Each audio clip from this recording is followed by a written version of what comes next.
All right, we're hot. We're recording. Yeah, I saw Sloan from Yeti post something about everyone talks about the hunter decline numbers. They're going down every year, and his question was like, is the Western hunting just becoming that much more popular, and like the Eastern stuff is like kind of declining, or because you listen to anybody you talk to in the industry that like stays up on this stuff says hunter recruitment's going way down, has gone way down, but at the same time, it seems like opportunities are going way down because there's more people trying to play. I think Warb and the hunting public guys have talked about that a lot. It seems to be more prevalent in those like whitetail kind of Eastern states, but I agree that I think the Western hunting population is probably growing. And we're just covering, for those tuning in, Montana just released their draw results and they saw a 30% increase in non-resident applications from last year. Almost close, like 16,500 total non-residents applied for deer and elk tags in the general draw for Montana. Pretty big uptick. We've talked about it as a group, but Canada is still closed. And so a lot of folks, obviously that we're going to do different hunts there, kind of doubling down on their money and their applications and great states to potentially chase elk in. I know New Mexico, from the friends we've talked to, are seeing a pretty big increase as well. And just people buying landowner tags, whatever else, that booking hunts and things like that. Pretty crazy.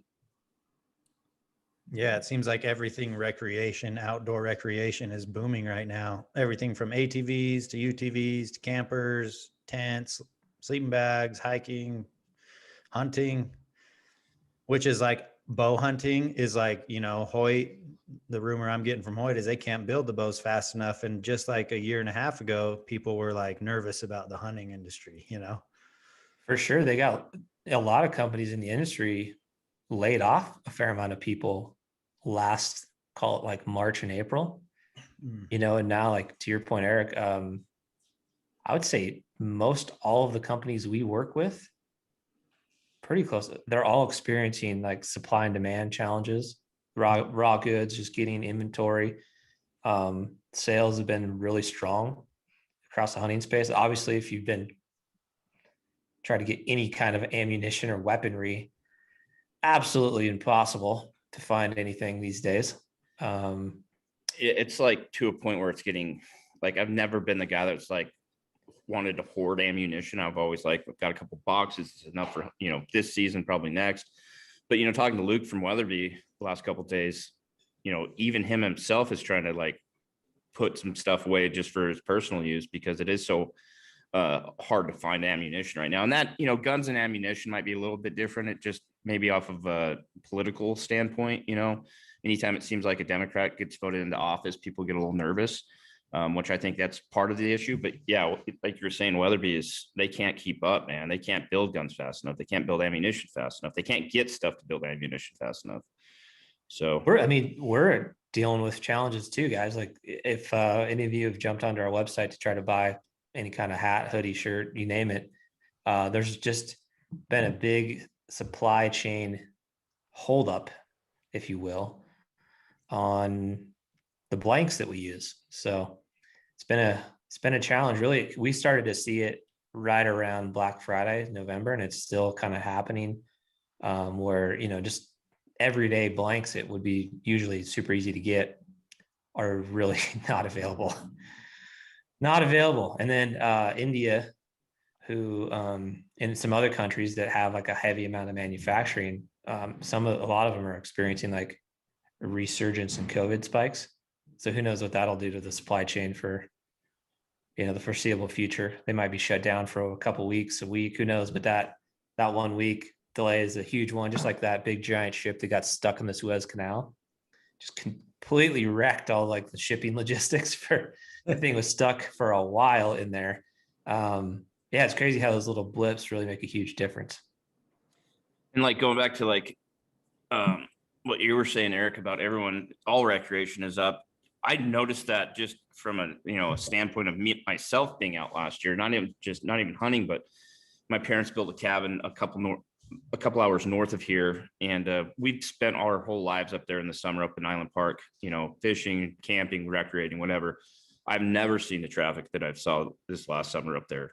And that was, going back to what you always say, Brian, is there's more people that are working from home that aren't having to show up to a 9 to 5, not having to, clock in, but they have that ability to work from home, which if they have the internet, they can work anywhere.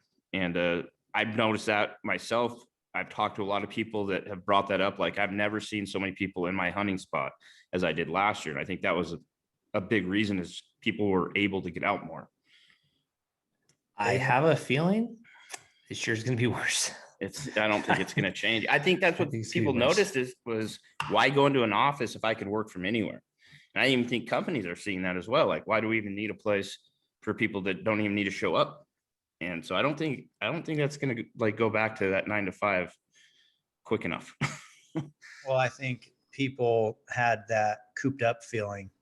Yeah. Probably just itching to get out after that first kind of shutdown where everyone was kind of trying to stay home and things were definitely slow, like no traffic on the roads at 5 o'clock. Camping was dead. And then it's like people just are ready to go out and get out of the house.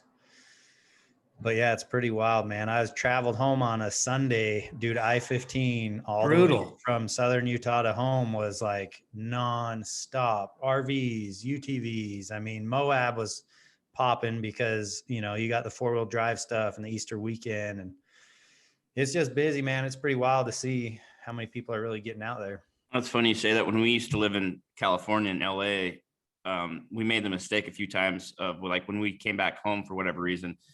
And if we would try to go drive back to LA on Sunday, they call it going home Sunday. From Vegas to LA is just one nonstop traffic jam all the way to LA, which is like 4 hours away.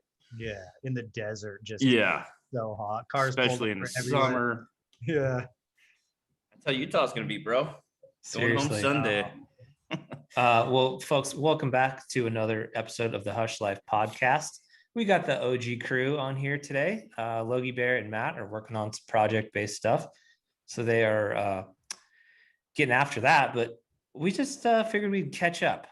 Let's prove it that Logan's actually doing some work. Look at that. Is he really working that hard? Or is he working? I bet he's working. Dude. Hey, yeah, just cutting videos. Eric's footage he was supposed to send me, never got it. Oh, calling Eric out. What'd he say? He said he's looking for your footage you were supposed to send him and you never sent it to him.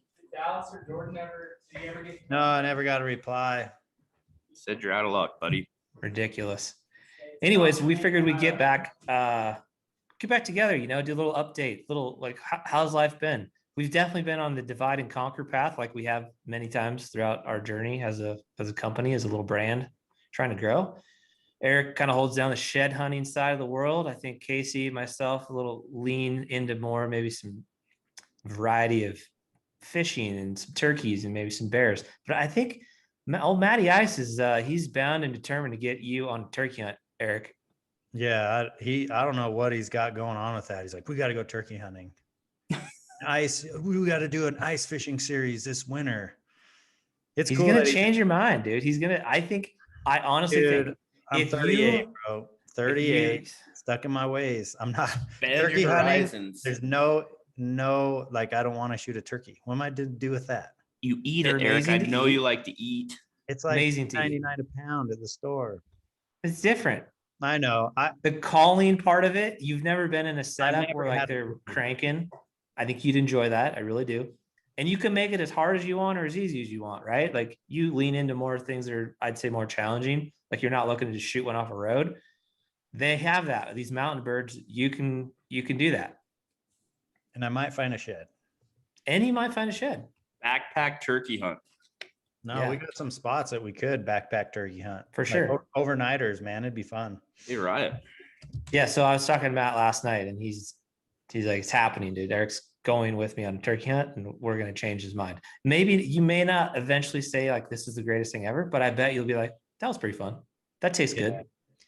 Yeah. If I got in on the action that you see on YouTube, all these YouTubers making it look so easy and fun where they gobble and you sit down and eat, and they come right strutting. I've never seen that before. And I've seen a bazillion turkeys. I mean, I cannot believe how well they're doing out here in the West.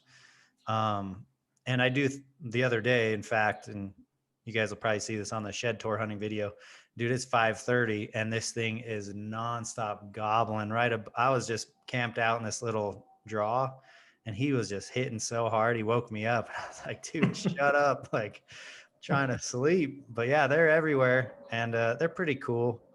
And I would definitely love to eat them. No doubt about that. But if I were to be on a good sit and a good stand and have the action like that, I'm sure I would really enjoy it.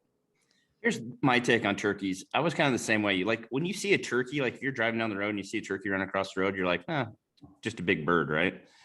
But when you actually like start hunting them and chasing them and realizing how smart they are, and then you do finally have that call-in scenario, it's like life-changing, Eric. But it's the same thing. Man. Like we grew up, I grew up watching outdoor TV, and anytime like a whitetail or a turkey hunt would come on, I'd kind of like disengage myself and go do something else until, I was hoping for a mule deer hunt or an elk hunt. But on both those topics, I've been changed. I absolutely love turkey hunting.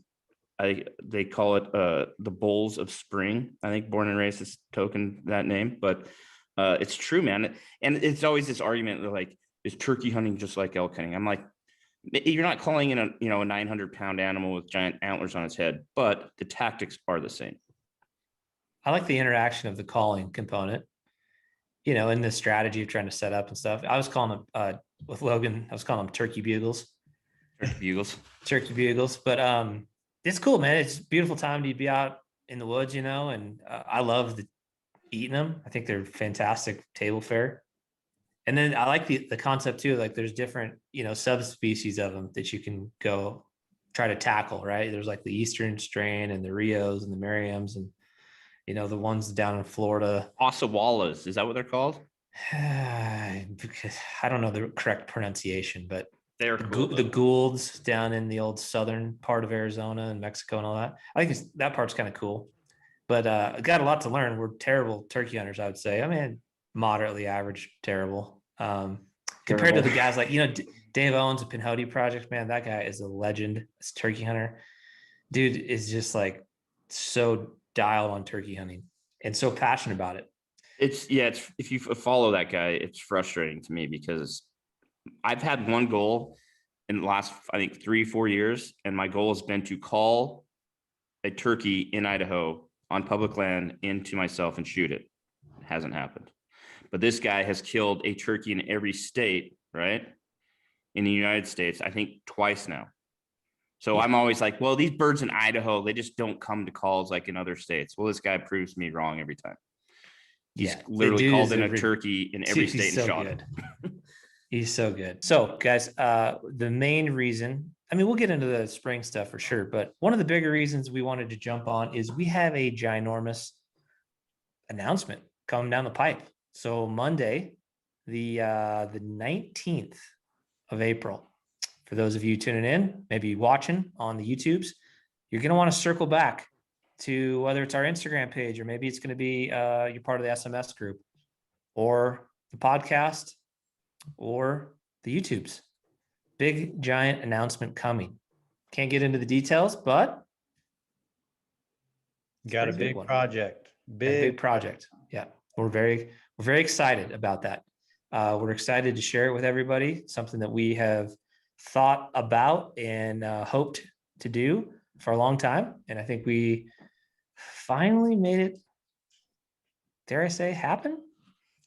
I feel like we made it happen. There's been a lot of work and effort that's gone into this. So yeah, it's gonna be cool, guys. I think you guys are gonna really enjoy it. Absolutely. So again, the 19th of April, huge, giant announcement coming from the various Hush platforms. You can find it on our website, any of our social channels, and we'll have a video dropping on YouTube and Facebook the 19th at some point. I would assume maybe even earlier than 5 p.m. Because we're that excited about it. So wanted to get that housekeeping out of the way. Announcement, check. Check it off the list. Check it off the list. Eric, you want to give us a little update on the shed tour? What can people expect in the coming weeks?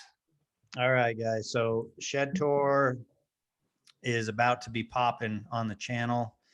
I was gone for like 10 or 11 days. And what it started with was going on a shed hunt for my birthday. My birthday's April Fool's Day, April 1st.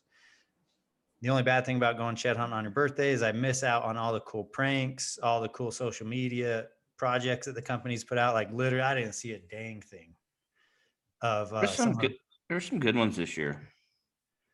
Did any of them get you? No, because I knew what day it was. I mean, being a parent, April Fool's is a pretty big day. Lots of pranks to play on the kids. But yeah, I mean, the one I'm going to call a company out because they've always done, I think, the very best job on April Fool's Day pranks is Vortex, and they didn't do one this year. They didn't. That Remember was a- the bullet cam The a bull. Yeah, couple the- years ago? Bullet cam was good. Hoyt had a good one this year. Hoyt had this really this bow that was obviously not true. It had like hand warmers and like USB plugs that you can like charge your phone and stuff on. Solar panels or something Solar on it. panels. Yeah, even being my birthday, I had early, like first thing in the morning. My buddy Trent, he goes by the name on Instagram, Rogue Outdoorsman. And his caption is what got me because he's like, he had a logo and it was A4 Outfitters. The guy's from Arizona. If you guys are familiar with, there's a big guiding company called A3. And his guiding service, it had the logo, A4 Outfitters, and underneath it, it said time to level up. It just seemed like a total diss, like, oh shoot, like that's ballsy. And in his comment caption, he's like, guys, I've been working on this so hard, man. We've been putting a team together to launch our outfitting business. I couldn't wait any longer. I just had to share it. And I was like, dang, dude's going after these guys. Like maybe there's beef. And then I was like, oh yeah, April Fool's Day. And then multiple people brought it up to me. Like, did you see Trent was starting an outfitting business, A4? I put on there, I'm like, I'm going to start A5. Yeah, April Fool's is a fun day to have a birthday, but unfortunately I was out of service, so I didn't get to get in on all the jokes and the funny humor stuff, but plenty of people, especially our viewers, wish me happy birthday. So thank you to everyone who sent the birthday wishes. But I spent my birthday doing what I love, man. Every year since I was a kid, I tried to spend my birthday going shed hunting. And this trip started out with a like solo overnight trips. And I was out there like 4 nights, just out there finding sheds. And my birthday this year was the best day of shed hunting I've had this season. So started out slow, you start to question yourself, like, what am I doing down here? Like, I've never been in this zone. I don't know what to expect. And then right when I basically am like, I know there's brown antlers here, there's tracks, there's dropping, there's beds. I pick up my backpack to walk out where I just had like zigzagged all over, and boom, big old brown just laying right there. And it's like, oh my gosh, like it's just one of those moments where you're like, dude, anything can happen shed hunting. You can go from the dumps to like motivated and super happy in just a moment. So it started out with finding that brown, which led to, really dropping the pack, trying to find more, trying to find its match, which then leads you over in this canyon, picked up a white, leads you down in the bottom of that one, pick up a brown. Long story short, man, Shed Tour is coming back to the platform. Took a little break because I was basically out in the field. So on the trip, I got a whole bunch of solo videos coming, and then Matt, he hooked up with me about halfway through the trip, and we hit some new country. We had some okay days and some bad days, but overall, like super entertaining videos. And Can we talk about a couple things that have impacted your age, maybe? what's that? Casey knows where I'm going with this one. I can see it on his face. I didn't know we were going to talk about this. Dude, what happened to the camera, Eric? Well, Shed Tour started out really good. Our first trip was popping. Dude, the whole, like I had like 7-8 days of footage all on my vlog camera. So typically when we go shed hunting, you got Matt, he's got a camera, I've got my camera, and you get to see our different points of views. And on the last night we stayed in a hotel, I remember looking at the videos, like enjoying watching all my pickups and like, dude, this is sweet footage. Never dropped the SD card. And the next day it was kind of like where's my camera? I still to this day don't know where it is, but I swear I left it in the hotel. But the hotel claims that they never saw it again. So I have no clue. The maid snatched it up. The classic, I lost something. It's probably my wife's fault. but with this time was with the hotel cleaning staff. Yeah, and Because before let's that, hold on, let's back up because this isn't the first time you've been losing stuff here in the last 12 months, Eric. no, I'm losing my mind. Before the Dude. camera got lost, we had a rodeo. Like Oh my God. the Shed Tour videos don't show it. Like we weren't filming. We kind of closed up the videos and everything was good. But halfway through that trip, I'm driving out of town, just like happy to go to the next spot, meet up with our buddies. And it just hits me like a picture came in my mind of me setting down the Can-Am key on the asphalt, telling myself, don't set that there. You should probably put it in your pocket or in the truck. And like, no, I got this. I'll remember. Put it on the asphalt, closed up the Can-Am, took the jumping jack trailer, put all the pins in, got in the truck and bounced. So I'm 30 minutes out of town, which is an hour from that. And it just flashes in front of my face. And I pull over like, I'm like, the key is not with us. I knew it 100%, but I got a twist to this story. The key is not with us and it is now snowing up there. So I'm like, dude, we got to beat the snow plows. So we're going up and we're right behind a snow plow the whole drive. I'm like, if a snow plow plows the highway, they're going to take my key with it, you know? So we get a metal detector and these super cool. How did you get a metal detector? Everyone thought I just had one, but I met some kids in town the night before and they were super nice. They came over and showed us some of their antlers and some of the elk they killed. Their Instagram, just to give them a shout out, is shed_reaper. Super nice guys. And I just happened to, on my way to town, I was like, hey, got an issue. Do you guys have a metal detector? Yeah, dude, got one. Like, I'll have my mom throw it in the Jeep for you. And I'm like, holy crap, they actually have one. Like, So what are the odds of that? Slim. I go get a battery at the gas station, plug it in, and sure enough, I've always wanted a metal detector because I think it's like treasure hunting. I would love to get into it. But anyways, we go up there and I'm like, man, I can't tell if a snowplow had hit this yet or not. So me and Matt just metal detected the whole area, couldn't find it. And I was like, it's in the snowbank. I know it, dude. Like a snowplow must have hit this before, and this is the new stuff after. So we leave and abandon the idea that we're ever going to find the key. But we find a locksmith in town. His name is Nolan, I think. Genius. This guy is like the greatest locksmith of all time and builds me a Can-Am key. He literally like opens up the key slot, the Can-Am, puts his little mini flashlight in there and just guesses what he sees, like the codes, builds one, and it starts. 10 minutes. And I'm like, I just wasted 3 hours of drive time, a half hour of metal detecting, and I could have just rolled up to this guy and had a key in 10 minutes. So funny story. I had him, I'm like, dude, if we're here, build me an extra Toyota, my truck key. So I built 2 more truck keys, 3 4-wheeler keys, and 3 sets of keys for my camper shell. Dude, the guy was like the best locksmith of all time. So yeah, I'm losing keys, I'm losing cameras, I'm getting old. You lost the rental car key last year on a hunt. Like things are not going well for you, Eric, when it comes to keeping track of stuff. And normally I would say you're fairly buttoned up, but things are really slipping. An animal took the rental truck keys. Through the Mondays, dude. I have Martin as my witness. He's like, I would call BS on you, but I saw you climb under there and put the keys on the frame, and then they're gone. Cuda Mondays. Cuda Mondays got them. So anyways, we got all the keys. Oh, so fast forward to this last trip. I met a guy in the area and he laughed. He kind of saw the stories and kind of laughed about it. I'm like, dude, I know that key is up there somewhere. He stopped on the side of the highway where I pulled off and found the key. No way. I have the OG. No way. What are the chances, dude? I got 4 keys now. Was this snow melted? Yeah, he said it was on the north end of like this little area. I was telling him, and he's like, "Yeah, I was on the north end." I'm like, "That's where the snowbank was." Hilarious.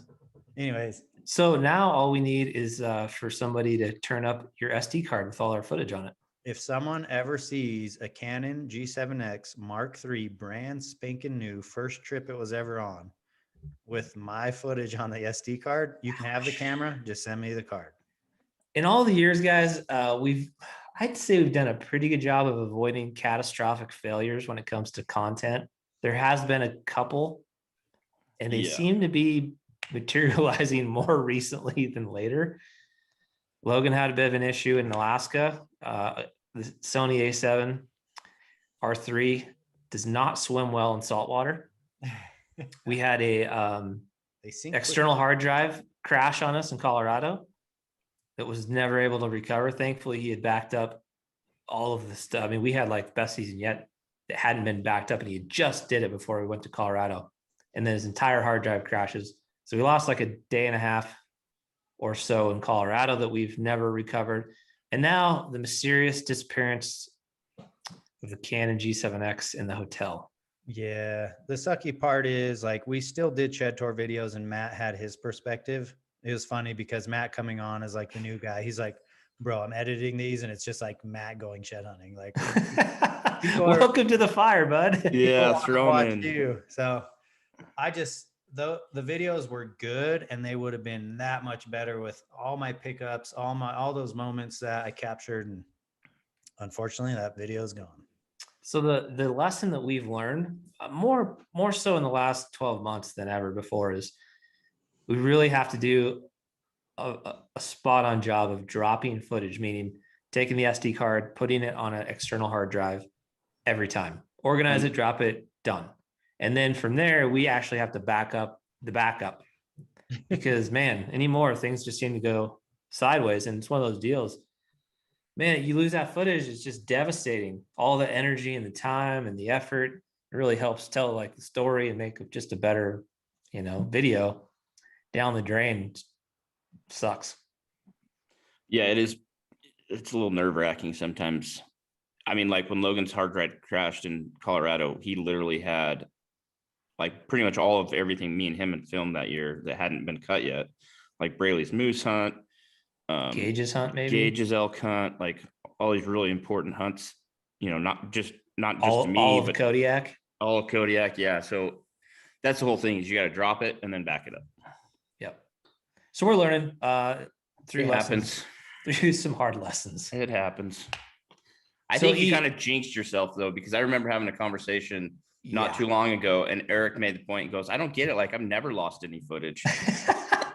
And that's the thing is that's the thing I give these guys a hard time with because I use the simplest little camera on automatic settings.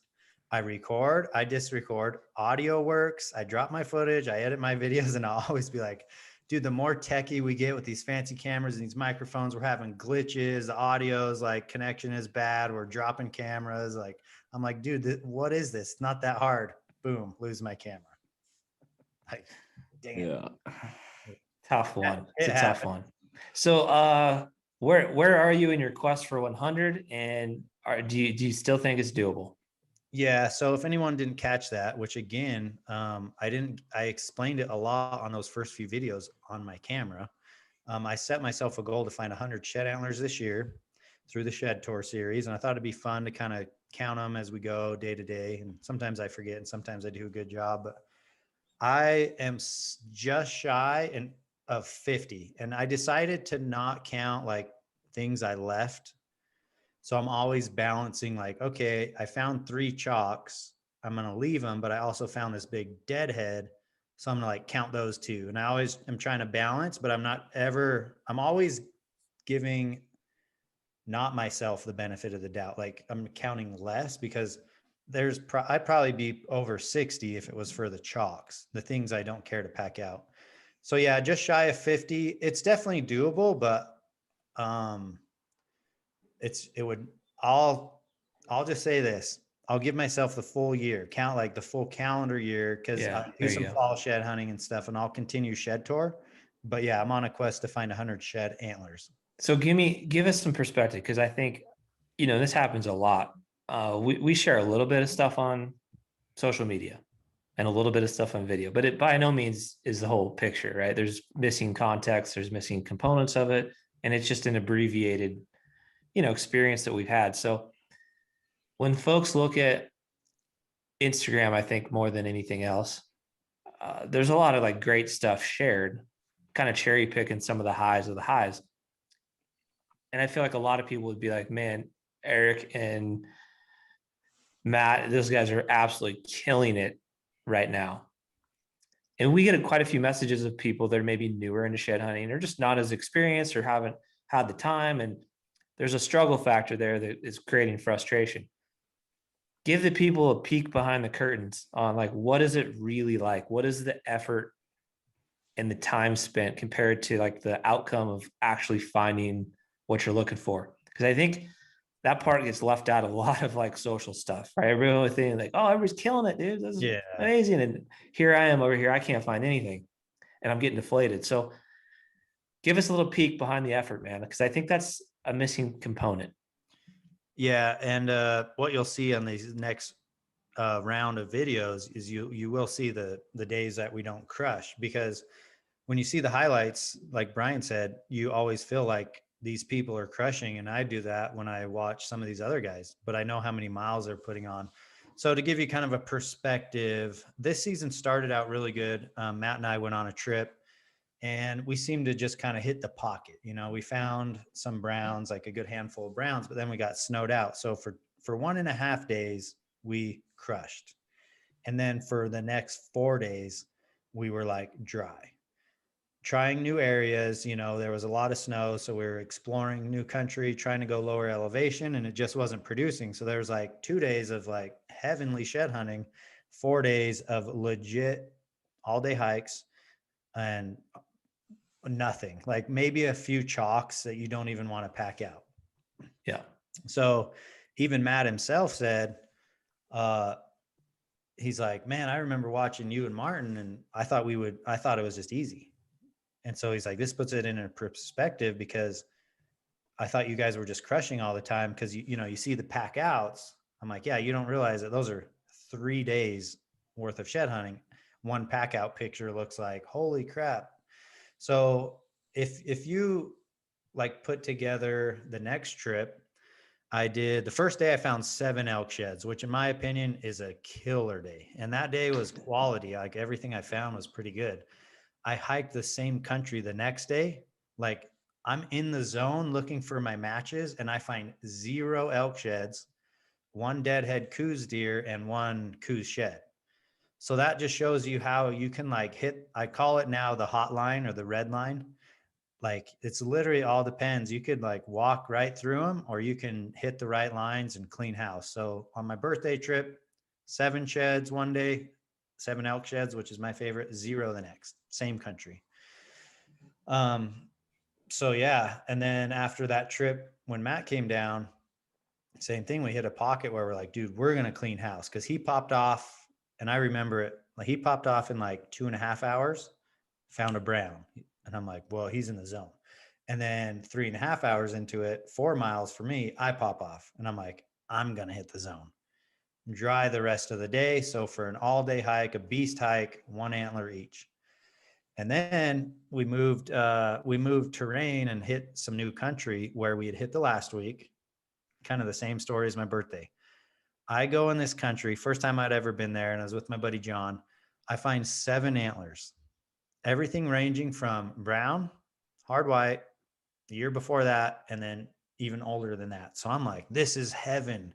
And it took me so long to hike in to find 7, and then so many hours to hike out. I was like, if I could spend some time in there, I could probably clean house, go back to the same zone. 4 of us, all good shed hunters that know what we're doing. Nobody found anything.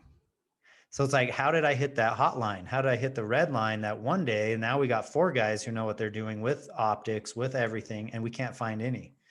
So, I mean, for anybody who's a beginner, they're always looking for tips and advice, which we have a really good podcast that we did last year. You can find on our channel about that. But man, it's the same as hunting, where you can have your worst day can go to your best day walking around the right bush. Like, Yeah. just And like it's that. from a mileage standpoint too. I mean, you guys are in that kind of 10 to 15 miles a day range, I'd say, from what I was hearing from Matt. Yep. Yeah. Some country, like that country we were hitting, it probably ranged like, 10 to 12 average. And then you got other zones that we hit that are more flat, like desert sagebrush flats, and you can put on 15 to 17. I love like the new language that's coming from all of this. Did you notice that, Casey? line, All these new words, and it's like its own little code language. I Make love it it. a t-shirt, dude. I know. Yeah, I think it's hilarious. Tell me this, Eric. We do get a lot of questions that pop up in our DMs and stuff, with new shed hunters, and they're wanting to know tips and tactics. How much, maybe this is one that will be useful to somebody, but how much time, like what percentage of time do you spend sitting down behind the vortex glassing compared to just out walking randomly? It varies depending on the terrain. So when I'm in terrain that's steep and, these big canyons with rocks and dude, I'll sit for an hour in glass. Well, not in one time. What I'll do, I'll like to sit, pick it apart, hike up the hill, shed hunt this side, find the next best vantage, and literally glass that same stuff. Because if for anybody who hasn't spent a lot of time glassing, especially for elk sheds, one way just to prove to yourself how angles matter is if you glass a shed, as you start to move, watch how quickly you can no longer glass the shed. So if you got to think, okay, I see that 6 point or the back end of that nice bull, but I moved 50 yards up the hill and I no longer see it, that means there's ones you couldn't see from here that when you move 50, 100 yards, you can see it now. So I always glass the same stuff over and over. And it even surprises me, like, dang, dude, how did I miss that? Or could I even see it? But I would say you still are putting more time in hiking. It's hard to put a ratio because it really depends if that country is glassable or not. But when it's glassable, it's my tool. Because if anything, like this last trip on the shed tour, I got on a ridge and I hadn't found anything like halfway through the day. So I sit down, start picking it apart, and glass a side-by-side set. I was like, sweet, man, this country is glassable. If they're there, I think I could definitely see them as long as I stick to it. So I glass all over. And again, I walk up the hill 100 yards, glass that same slope, and I pick up a single that I couldn't see. So I'm like, sweet, same elevation. I got a set and a single. Well, I go over there and I start with the single first. It's chalk. And for anybody who's wondering what that means, it's just an antler that's been out there for multiple years, and the sun and the weather has just kind of like rotted it away to where the antler will chalk, like open up and kind of be flaky. And it's just the lowest quality antler. But in between that one and the set, I popped off a brown. I literally, once I found that brown, I was like, whoa, there's bulls up here this year too. I sat down and glassed a brown across the canyon, like more like a bowl, not really like a canyon. And on my way to that one, because I wanted to see if it was the match to this one or not, because they were both right and lefts and they were brown, same size range. Halfway over to that one, I look back and with my eyeballs see another antler on the hill I just came from. So I found three singles, nice singles, two browns and one hard white in that little bowl, and then got to the shed set and it was chalk. So even though I didn't like those weren't the high quality stuff, it led me to the quality stuff. So glassing is just super valuable. All right, Eric. So you got one choice. You can only do one thing moving forward in your life. You can hunt big game the rest of your life, but you can't shed hunt. Or you could shed hunt the rest of the life, but you can't big game hunt. What are you picking? Shed hunt all the way. It's been like that since I started. Like I shed hunted long before I ever hunted. That's interesting. Yeah. Yeah. Yeah, that goes back to being young and just like honestly loving the animals and appreciating the animals so much. I didn't want to kill them. And I enjoyed going with people who did. And I actually filmed a lot of hunts before I ever decided to pull the trigger on one. But the reason for that is it's unlimited, right? When you shed hunt, you can as many as you can go get. Like they're all yours. So there is seasons in some state, but I'm going to just stick to like Utah. Like there's really no season for it. It's unlimited. I love antlers, and I have a collection of like bulls and bucks that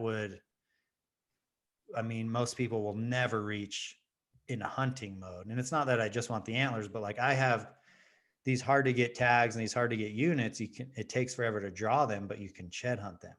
So I have a collection that would take a guy a lifetime to try to shoot. That's funny. I used to know some guys that were the same way, and I was always blown away by it. Like, and these guys were like serious hunters. Like, they got after it, they killed some big animals, but they were really into shed hunting. And I used to always quiz them, be like, you have to choose one, what's going to be? And they're like, shed hunting. Like, I can go find that big bull sheds, 5 years in a row. As if I killed him, he's dead. So I used to always like make fun of him, just like, all right, well, that's how it's going to be. Like, you have to choose, if you're going to shed hunt, you can't buy tags anymore. Yeah. The lucky thing for me is I got you guys. I could just go with you guys if it came down to it, and I could get some meat from you. That's right. No meat. That's what's cool though, man. I appreciate like your passion and your dedication to shed hunting in particular. I think a lot of guys don't understand it. It's an interesting divide. I feel like there's a big group of people that are really similar to your stance on shed hunting. It's so passionate and competitive and just getting after it. And then like a whole nother set of people that just could care less about it and don't get it whatsoever.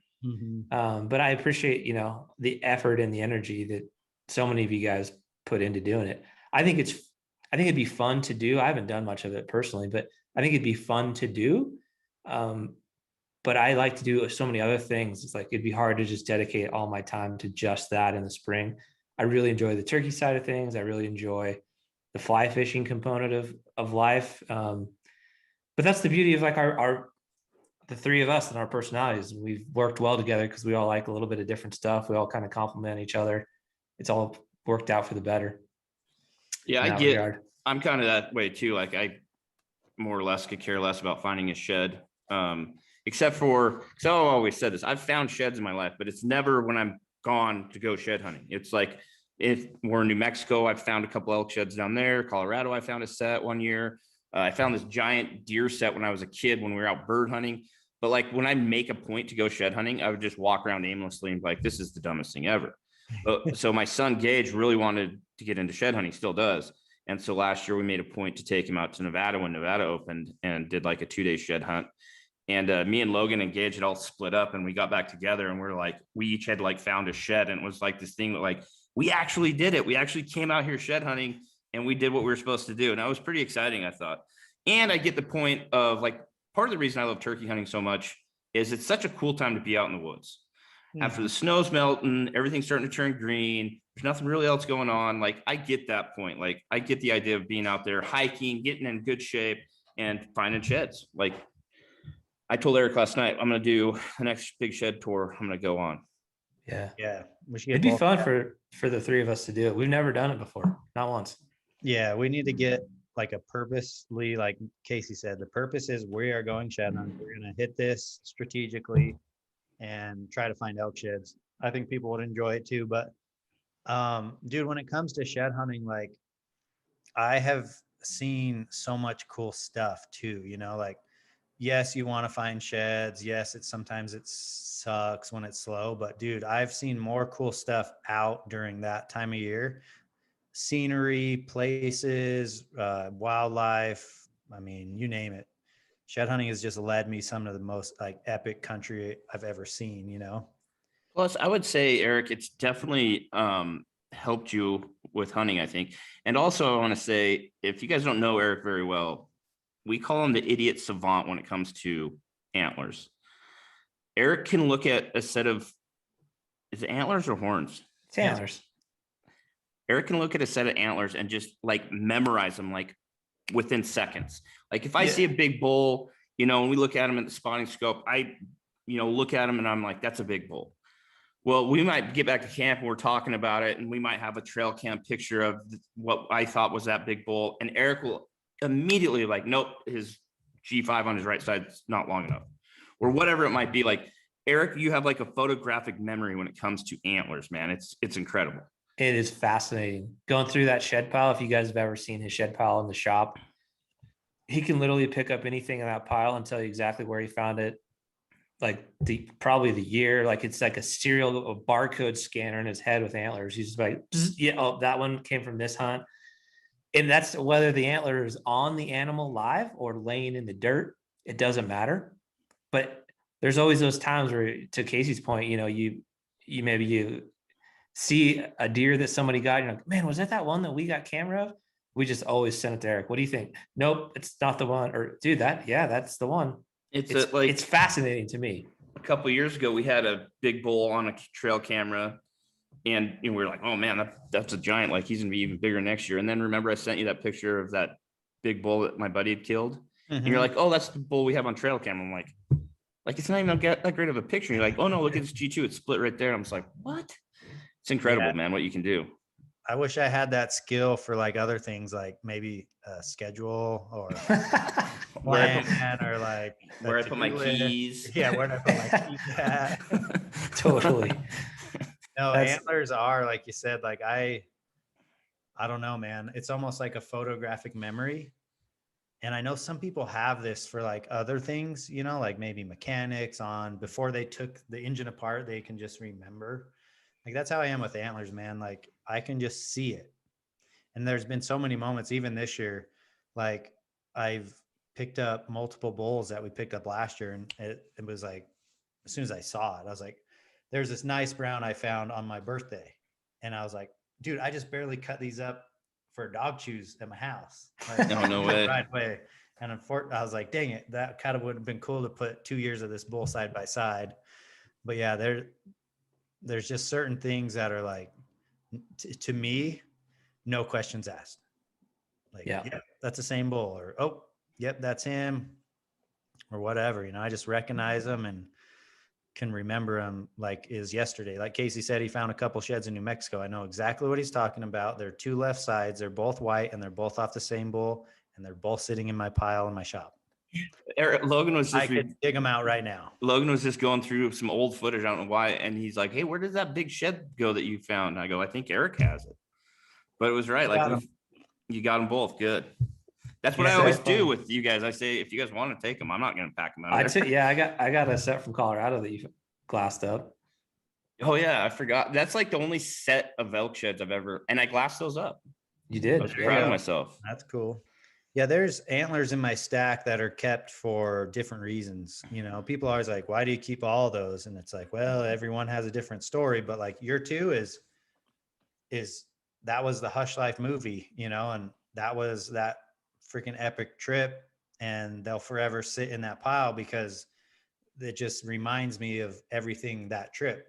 And then I've got a set that may not be, you know, keeper size, but it's like, yeah, me and my brother found those on a backpack trip, and those are special to me because I don't get out with my brother a lot. He doesn't find a lot of antlers, and he found that set. So I'll always have those. So there's certain things in the pile that, I mean, they just like a mount, like anybody that understands why we mount a deer, because it holds those memories. As soon as we see it, we get those flashbacks of all those great things. That's how sheds are. A shed could represent not just itself, but a time. It represents a story or a memory to me. Yeah, that's cool. Like I said, I appreciate it. And I'm excited to see how the rest of the shed season shakes out. Should be solid. I mean, it's been off to a good start so far. Yeah, I need some motivation from the viewers, man. If you guys like those videos, let me know. I went so hard for the first month and a half, and now I'm to the point where I'm like, dude, I'm tired. But I just need a few days to recoup and get back out there. And, you know, sometimes you feel like everyone's cleaning house, like they're all getting picked up. But when you go out there and realize there's still so many whites being found, there's just always antlers to be found. I've got to tell myself that every time too. Yep. So yeah, Shed Tour's coming back. It's going to be hot on the YouTube, and it's going to be going strong for like a week straight to get you guys caught up. I'm pumped. Sweet. Money. So another fun project that Casey and I got to be a part of, and Logie Bear for part of it, was some conservation work. And historically, Casey, you made a point in the video that I think was great, but we've done a pretty good job over the years of donating money to different organizations, whether it's conservation-based stuff or just like local charities, local people that need help. But I think where we've failed to a degree is spending time, actually boots on the ground, putting in our time to help out, I guess specifically with regards to like conservation habitat projects. Walk the people through what we got to do, and then like maybe what our plans are for the coming months and year, really. Yeah, so I mean, like Brian said, we've always, I think, done a fair job of donating money to different groups and organizations. You know, all the First Light hats that we sell on our website, $5 from every one of those hats, we've always put in a savings account or somewhere, and we use that money to donate for different conservation projects. And like Brian said, I think the thing that we've always failed on is we've donated money, which is always a huge thing. That's half of conservation, but the other half of conservation is actually having those boots on the ground and those volunteer hours, which it's tough, man. Like you can, donate $10,000 to whatever, but as long there needs to be people out doing the project. And so First Light's done a really phenomenal job the last few years with this program they call Brush for Bucks. And so basically it started out pretty small. And then I think they're in year 3. So this year they purchased 1,200, just over 1,200 mountain sage saplings. So they've been growing for a year. So they're about 4 to 5 inches tall. And there's an area over there in Bellevue, Idaho that burned last year.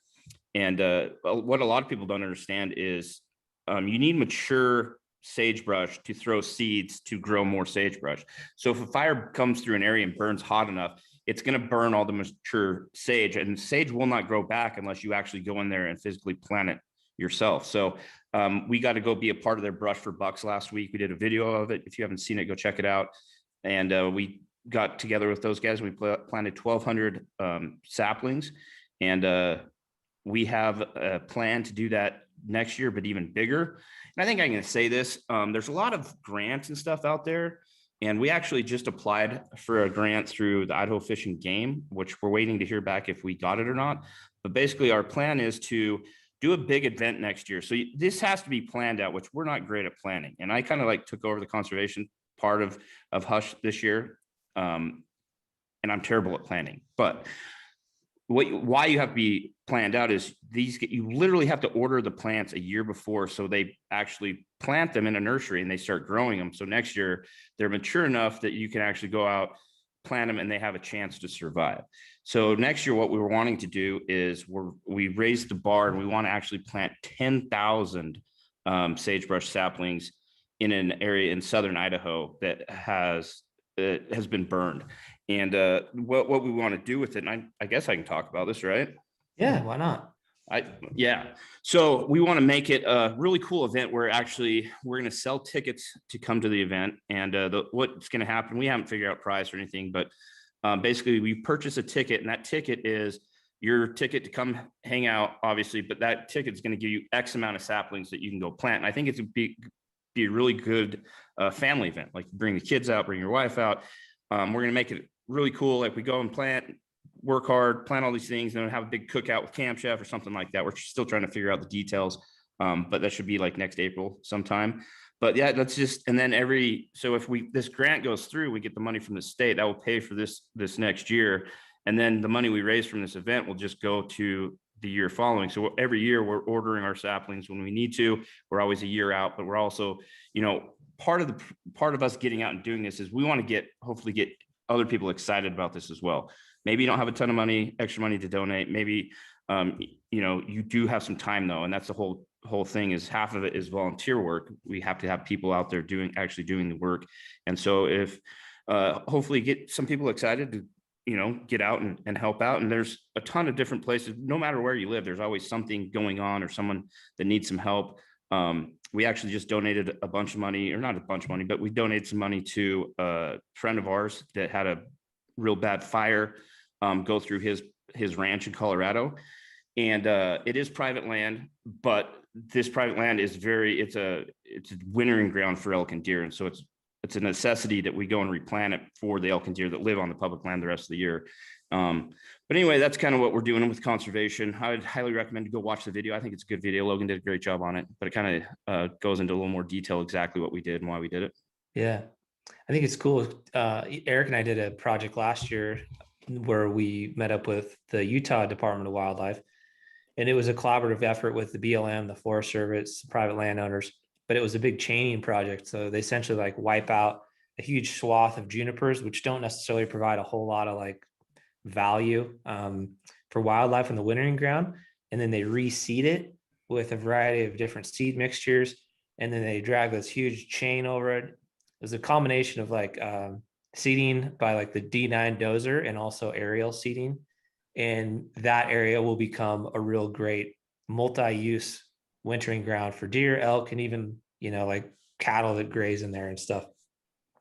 And those things are just, they're fun to get out there. And I think we did like an Instagram story and had asked a lot of folks to take the poll, like, hey, would you guys be interested in partnering on something like this? Because I think a lot of people would love to help out. It's just hard to sometimes figure out like, what are the projects available to even go help on? And I think we've struggled with that over the years, is where can we go donate our time? So we found a cool niche. I love the component of putting sagebrush brack into the ground, because it is a critical feeding source, especially for mule deer out west. And I think it'll be a cool event, to get a bunch of people, if we continue to plan ahead of time, get out there. Hopefully the COVID stuff is long gone by next spring. Everybody's freaking back to normal. We're out there having a great time, doing something good, raising some money for the year to follow. And then I'm sure we can come up with some kind of cool component of, maybe a raffle, to your point, some brats or something from Camp Chef. We figure it out, but I think it'll be super fun. Yeah.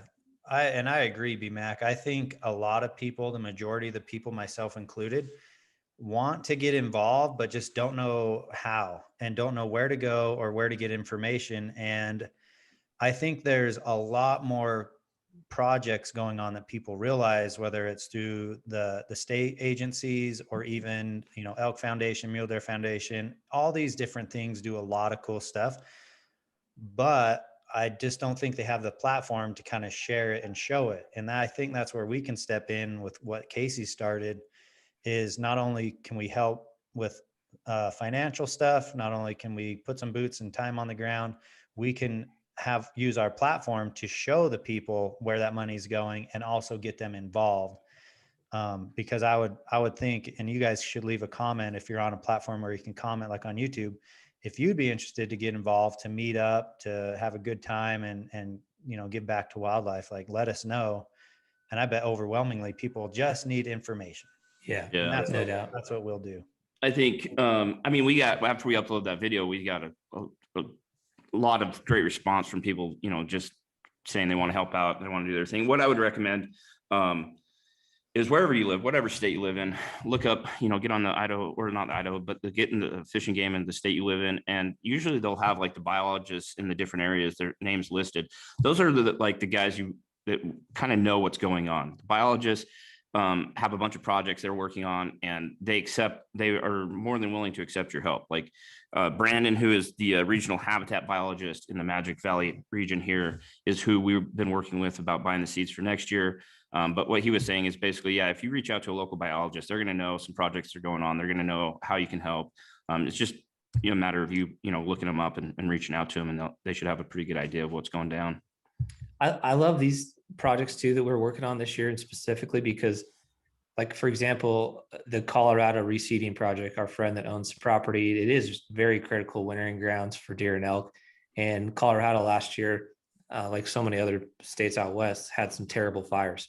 They hit right in October, a lot of them. And so, and then it went straight to winter. Like, so October, literally fires burning, boom, giant snowstorm, covered up. The animals, were pawing around looking for feed, and there's nothing there. So it was kind of a wonky year in a lot of Colorado with regards to some of the later season tags. And now it's imperative that they get seed into the ground, right now as the snow is kind of melting off, to get as much of a take as possible. And what we learned with this last project with First Light is, of the 1,220 seeds we planted, they're only expecting a 30% take rate, which is super low. And that is like a good plant, ratio of like, yep, that was a good one. So you think about like how much of that seed won't necessarily germinate and take hold. But I love the fact that we donated $7,500 to this Colorado seeding project. And that was from some of the funding we got from those First Light hats. So thank you to any of you guys that purchased a First Light hat. Absolutely critical to helping us fund some of these initiatives. And then Onyx threw in some money too to help us out. First Light threw in some money to help us out. So really cool, project and opportunity there. But we know where 100% of that money is going. You know, Yeah. we've done situations in the past where you've donated to like RMEF or, you know, different organizations. You don't necessarily know what it funds, you know, it goes into some general pool, but I love saying, dude, we, with the help of our audience, did that. Mhm. That's what it is. And I think that's what excites me a lot about these future projects, and, you know, just extending our community out to the field. We have a chance to meet so many amazing people, a lot of the expos that we've done over the years. What a cool opportunity to maybe get out with some of those same folks and do good for these various projects. And to your point, Casey, these projects exist all over the place. Doesn't matter where you live. And it could be different stuff. It might be, if you're down in the desert, it might be putting in like guzzlers or, you know, fixing fence. There's a lot of initiatives happening now where people are putting in better fencing to help with migration corridors. So the bottom strand, for example, wouldn't be barbed, it'd be unbarbed. And sometimes the top strand wouldn't necessarily be barbed. That way you get less, you know, pronghorn mule deer getting hung up in fences and what have you. So there's just endless things folks are doing to help with wildlife habitat, migration corridors, you name it. And I think it's going to be exciting to see what happens in the next few years of just taking like a little bit stronger stance and a little bit more of a commitment of our time. Yeah. Yeah. I mean, there's endless projects going on. People, you know, they might have the money, but maybe they're lacking in volunteer hours. So reach out to, you know, your local biologist and see what's going on, see how you can help. It's good stuff, man. That's one of the reasons we love working with First Light. Like, they have had a conservation minded DNA within their culture from the minute that Kenton and Scott founded it years and years ago. And that's really not changed. They've doubled down on it, and they're doing some cool stuff, which is always fun to see. And Ford has been a really valuable resource just for us to kind of get made, you know, some connections made and some ideas in our head, how we can help, you know, complement some of the things that those guys are doing. Casey, what do we have planned for the rest of the spring? Obviously, Eric's going to be continuing on the quest for 100. You got anything fun in the old hopper? I'm trying to put meat on the table for my family. You know, I'm not just trying to go collect bone. Yeah, we got some cool things coming up. I'm excited about it. This has been such an off year, it feels like, because typically every year, January, February, we're so heavy on getting ready for expos, you know, getting all the merchandise order and then spending time at the expos, meeting all you guys, which we've dearly missed this year. But that kind of made it seem weird, because typically we get through February and we're like, man, we just need a break. But this year, no one really needed a break. And so I've been really looking forward to turkey hunting starting off. So this weekend, me and Logan are actually headed to South Dakota with the Weatherby crew, going to go chase some thunder chickens around, which should be a super fun time. And then I've got a bear hunt in May that's coming up that I'll be doing with the Weatherby crew as well. My good buddy Benny O'Brien from the Meat Eater is going to be joining me on that hunt. So it should be a good time. And then just some local bird hunting around here. And yeah, turkey hunting, bear hunting. And then before you know it, the hatches are going to be coming off, Eric. Fly fishing. Fly fishing, dude. Salmon Best time flies of the are year. on. Dude, Best time of the year. You'll see a snorkel and you'll be like, what's that? And I'm under there, dude. Spear fishing. Yeah, Eric's looking for treasures on the river bottom. Yeah, dude, this is a great time. I'm excited. I've got some turkey hunts coming up, got some fly fishing, maybe a little trip back to Alaska too for some groceries. Gotta go stock up on some more groceries. After having the salmon and the halibut from the trip that we did in Homer, I was like, we're doing that again. That fish was delicious. I know Eric's jonesing for some of it. Dang, So I think I'm gonna try to get back up there for a couple of days. Me and Logie Bear, a couple other folks, gonna run up there and go do another adventure with Captain Corey. Captain Corey from Dakota Ocean Charters, gonna take us out. Might even mix in potential for a spring bear hunt. We'll see. Dang. I feel like that's something you could definitely get down on, Eric. Like, you love eating fish, right? You love salmon. Yeah, the idea of fishing to me is like catch to cook. Yeah. So like when we go out with Jay to Florida, I'm like, yes, mahi, like, yes, snapper, because I want to eat them. And salmon is like the one and only thing I'm missing in my freezer, man. If I could get some salmon and maybe trade for some axis deer, I'm down. There you go. Dude, yeah, that's another thing. Yeah, We that's gotta get another that figured out. opportunity is how do we go do an axis deer hunt. I might get the chance to do it in Hawaii, but I want to do it in Texas if we can. Yeah. I got a couple calls already out for some Texas stuff. We just got to sort out some details. We'll talk about that later. But anyways, it's going to be a fun spring coming up. And then before you know it, man, it's going to be summertime. We're patiently waiting to figure out what tags, if any, we're going to draw this year. And that'll help us finalize our fall plans. I think we got some cool ideas for some fall projects. We just got to huddle up as a team and kind of figure out how that's going to work, what the logistics are going to look like. But certainly going to be a fun year. I don't have anything much more other than make sure you guys tune in on the 19th, Monday, the 19th, big giant announcement. We're very excited to share it with all of you. Gentlemen, closing thoughts? Yeah, I've said it before, but because of all the support that we get from you guys, we have this platform and the ability to give back. So on the 19th, this is for you guys. We put it together. Like we said, we've thought about it.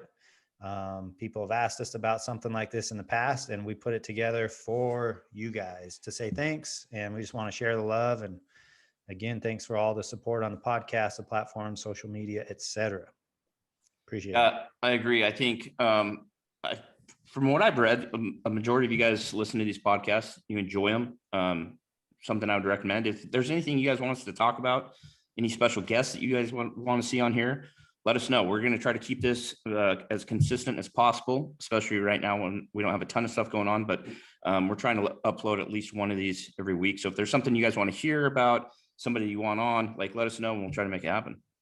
I know Logie Bear's got some shopping cart items currently purchased where we're going to try to double down on quality. And I know some of the audio is never the greatest. These Zoom calls aren't the greatest, although they are cool to be able to upload onto our YouTube platform. So we're working through those details, but I think we're all in on continuing these conversations and open to any and all ideas.